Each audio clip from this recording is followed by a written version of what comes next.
Todo el mundo habla de invisibilización, pero ¿qué es? Sí que para muchos puede parecer una nimiedad, pero considero la incorporación de este término muy importante para poder comprender distintos fenómenos sociales que competen a la sociedad de nuestro tiempo y me veo en la necesidad de incluirlo al material obligatorio de Café Kioto. Afortunadamente estamos empezando a escuchar con muchísima más regularidad este tipo de términos que en el pasado únicamente se reservaban a la sociología y que ayudan a las personas a entender muchas de sus conductas dentro del cuerpo social. Pero lamentablemente, como todo lo que se vuelve popular, la gente lo termina utilizando al rolete al punto de que muchas veces ni siquiera entienden el término en sí, desligando el significado de su expresión lingüística. Hoy vamos a hablar de invisibilización, darte algunos ejemplos históricos y de paso razones para que te empieces a cuestionar que tal vez algunas conductas que normalizaste en realidad están invisibilizando a algún grupo o persona.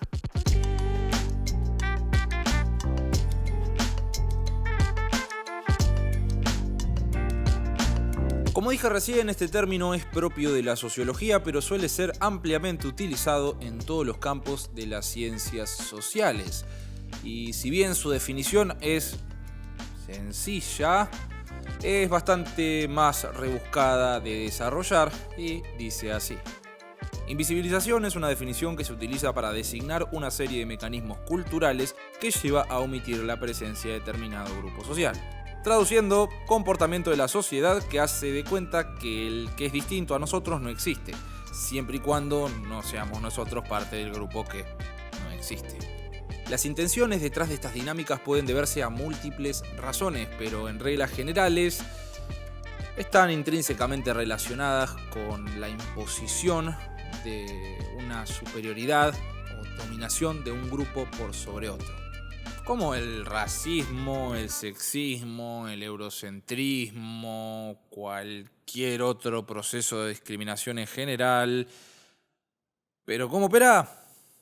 Bueno, la invisibilización comienza a gestarse primordialmente mediante la normalización de estereotipos y generalizaciones que nos impiden desarrollar un conocimiento más específico de cierto grupo social. El objetivo de esto es, y a través de mecanismos de supresión de la identidad, dañar la memoria colectiva del grupo afectado y así construir relatos alternativos, o bien, como diría Foucault, nuevas verdades sobre las cuales construiremos el discurso de la sociedad, excluyendo a estos grupos marginados. Cuando hablamos de invisibilización estamos hablando de un proceso sociológico que puede llegar a ser muy, pero muy complejo, al punto de que muchos de los discursos hegemónicos que al día de hoy se defienden se construyen, en parte, aunque sea sobre alguna invisibilización. ¿Y qué quiero decir con esto? Bueno, que no es algo que sencillamente se puede revertir señalándolo con el dedo, ya que en muchas ocasiones estas invisibilizaciones en realidad están defendiendo ciertos intereses, sean económicos, políticos, ideológicos, religiosos, etc. Y por esta misma razón me atrevería a decir que en gran parte los procesos de invisibilización son ejercidos de forma inconsciente, tanto por parte de los victimarios como por parte de las víctimas, sea por cuestiones étnicas, de género, de sexualidad, siempre con la finalidad de sostener el dominio del grupo social al que pertenecen, o naciones también, ¿por qué no? Es decir, para que exista una invisibilización, tiene que existir un otro u otros en oposición al nosotros. Y uno de los ejemplos más recurrentes para ejemplificar lo que es un proceso de invisibilización, incluso es el mismo que te da la Wikipedia, es el papel de la mujer en el mundo laboral. Durante siglos el concepto de trabajo estaba estrictamente ligado a la vida pública y no a la doméstica, por lo que si a la mujer se le asignaban las tareas del hogar, cualquier aporte cultural que pudieran haber hecho las mujeres, prácticamente no existen registros históricos de eso. Y ojo, no termina ahí, porque no solamente estaríamos barriendo con cualquier mérito que podríamos atribuirle a las mujeres, sino que además seguiríamos alimentando el prejuicio de que la mujer es un ser inferior en relación al hombre. Y prestemos atención a esto último que acabo de decir. Los procesos de invisibilización están estrictamente ligados a los procesos sistemáticos. Hablamos de una práctica que es incorporada por un sistema que no siempre responde a las leyes, pero actúa como un condicionante implícito de la existencia, lo que genera contexto y sirve a aquellos grupos victimarios a la hora de querer desentenderse de susodicho comportamiento. Seamos claros. Cuando se genera un contexto condicionante que afecta de forma directa o indirectamente a un grupo social, cualquier análisis sobre el resultado siempre se va a ver comprometido. Porque algo que ya deberíamos tener más que claro es que los resultados a lo largo de la historia siempre terminaron siendo muchísimo más determinantes que el desarrollo de un proceso por más extenso que sea.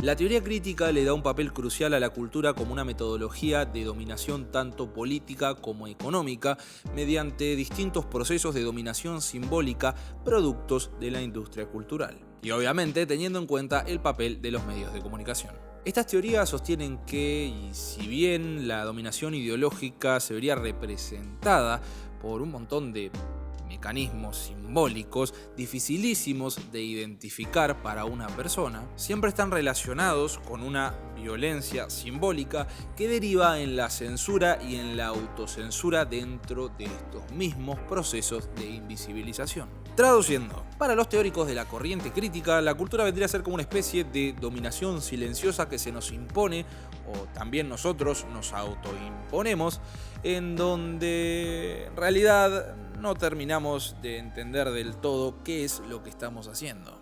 Si no nos es posible entender el fundamento originario de un discurso, nunca vamos a poder comprender al discurso en su totalidad. El proceso de invisibilización será dificilísimo de revertir, sino que hasta cuando el sujeto sea capaz, en algún momento de su vida, de identificar los mecanismos ideológicos de dominación, reflexionar y tomar cartas en el asunto. Y recién ahí es donde se puede pasar de un proceso de invisibilización a un proceso de visibilización de nuestro grupo objeto y de la problemática omitida correspondiente. Y retomando la autopista de lo que se puede entender con una sola escuchada, la invisibilización es un proceso sistémico el cual no se puede señalar simplemente con el dedo, ya que se encuentra dispersa en una incuantificable cantidad de conductas distintas que, si bien pudieron no haber sido premeditadas en un principio, pero todas parten de un fundamento originario. Fundamento que se traduce como los intereses de una clase dominante, sean políticos, económicos, étnicos o lo que te pinte.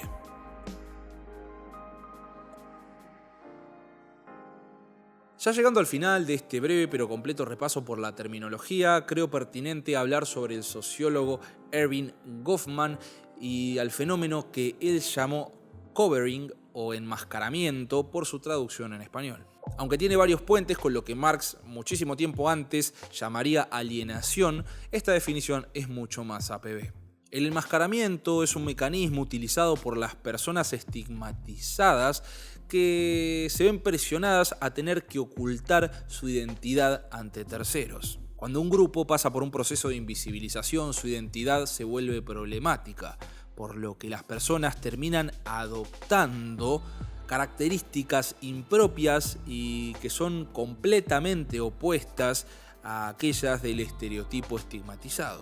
No porque las conductas sean problemáticas, sino que simplemente por pertenecer a dicha cultura, lo que deriva en personas forzándose a no relacionarse con ningún tipo de subcultura derivada de la cultura estigmatizada, al punto de llegar a rechazar explícitamente cualquier tipo de militancia a favor de este grupo o evitando cualquier tipo de contacto con personas estigmatizadas. El discriminador aprende a actuar adoptando las conductas discriminatorias de su discriminador, volviéndose a sí mismo en un discriminador de su propia clase. Y ejemplos de estos podemos llegar a encontrar hasta por abajo de la alfombra.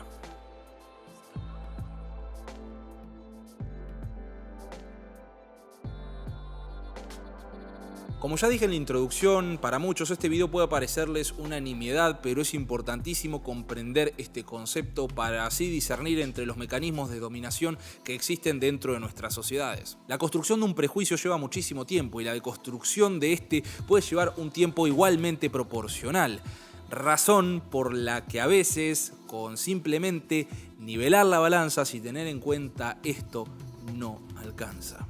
Puede empezar con una estandarización tan inocente como establecer que el color de piel en realidad es el color de piel de los blancos, hasta relativizaciones tan nefastas de una persona que justifica la violencia policial porque ciertos grupos étnicos tienden más a la vida criminal, ignorando el hecho de que existen 200 años de racismo detrás de esa afirmación. Y así me despido, fue un gusto hablar con ustedes. Muy buenas noches.